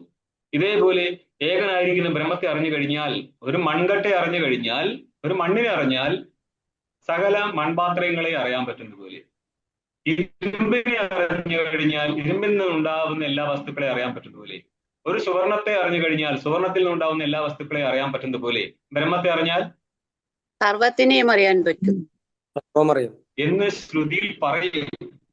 പക്ഷെ വിശ്വസിക്കരുത്. അതൊരു ടെറിഫിക് ഏരിയ ആണ്. കാരണം ബ്രഹ്മത്തെ അറിഞ്ഞു കഴിഞ്ഞാൽ മറ്റൊന്നും അവശേഷിക്കത്തില്ല അറിയാനായിട്ട്. ഇത് പറയാനാണ് അവര് ബ്രഹ്മത്തെ അറിഞ്ഞാൽ എല്ലാം അറിയാന്ന് പറയുന്നത്. മനസ്സിലായോ? ഇങ്ങനെയുള്ള പല പ്രശ്നങ്ങളും വെച്ച് കളയും. അപ്പൊ എത്രയോ ടൈം എടുത്ത് നമുക്കിത് മനസ്സിലാകത്തുള്ളൂ ഇവർ എന്താ ഉദ്ദേശിച്ചതെന്ന്. അപ്പൊ നേരിട്ട് നമ്മൾ കഷ്ടപ്പെട്ട് മനസ്സിലാക്കുന്നതല്ല അവർ ശരിക്കും പറഞ്ഞു വെക്കുന്നത്. അതുകൊണ്ടാണ് വേദാന്തം മനസ്സിലാക്കാൻ ടൈം എടുക്കുന്നത്. ഓം പൂർണ്ണമദഃ പൂർണ്ണമിദം പൂർണ്ണാത് പൂർണ്ണമുദച്യത്തെ പൂർണ്ണസ്യ പൂർണ്ണമാദായ പൂർണ്ണമേവാവശിഷ്യത്തെ. ഓം ശാന്തി ശാന്തി ശാന്തി. ശങ്കരം ശങ്കരാചാര്യം കേശവം ബാദരായണം സൂത്രഭാഷ്യകൃതൗ വന്ദേ ഭഗവന്തൗ പുനഃ പുനഃ. ഈശ്വരോ ഗുരുരാത്മേതി മൂർത്തിഭേദവിഭാഗിനെ വ്യോമവത് വ്യാപ്തദേഹായ ദക്ഷിണാമൂർത്തയേ നമഃ. ഓം ശാന്തി ശാന്തി ശാന്തി.